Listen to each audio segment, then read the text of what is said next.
আসসালামু আলাইকুম, welcome to আমার রান্নাঘর। আজ আমি আপনাদের সাথে শেয়ার করব ঘরে থাকা উপকরণ দিয়ে খুবই সহজ এবং খুবই টেস্টি একটি রেসিপি, আলু চিপস। তবে দেখে নেওয়া যাক। দেখুন, আমি এখানে 3টে আলু নিয়েছি, বড় বড় সাইজে নিয়েছি, আপনারা যে কোনো সাইজে নিতে পারেন। এরপর আমি আলুগুলোকে ছিলে নিচ্ছি।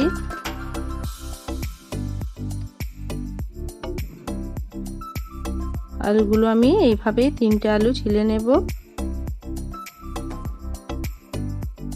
এরপর আলুগুলো ছিলে একটি পাত্রের মধ্যে জল দিয়ে তার মধ্যে ডুবিয়ে রাখবো। এরপর আমি একটা পাত্র নিয়েছি, তাতে জল আছে, জল নিয়েছি। এরপর আমি এরকম মেশিন সবার বাড়িতেই থাকে, এই মেশিন দিয়ে আমি দেখুন চিপসগুলো কেটে নেব। আমি এইভাবে কেটে নিয়েছি, আপনারা ডিজাইন ভাবে করতে পারেন। দেখুন আমি এই সাইজে কেটেছি। এরপর আমি আলুগুলোকে এইভাবে ছেঁকে নেব, জল ঝরাতে দিয়ে দিলাম।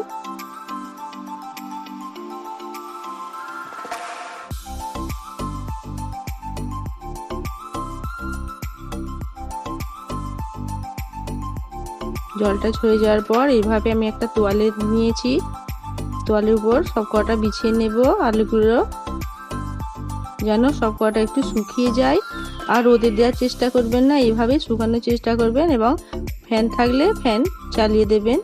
এইভাবেই আমি সব কটা তোয়ালে বিছিয়ে আলুগুলো বিছিয়ে নিয়ে তোয়ালেতে শুকিয়ে নেব।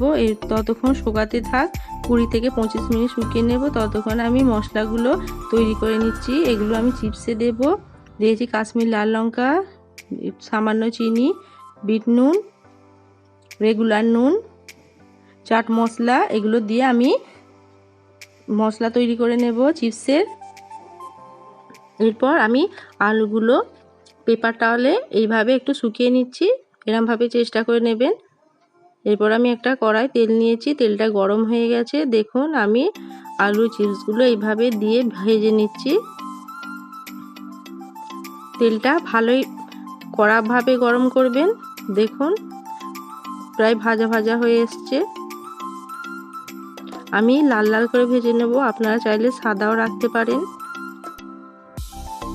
এগুলো আমি তুলে নিচ্ছি, এটা একটু সাদা আছে। এরপর আমি আরও দিয়ে দিলাম তেলের উপর, এগুলো ভেজে নিচ্ছি। এগুলো আমি একটু লাল লাল করে তুলে নেব।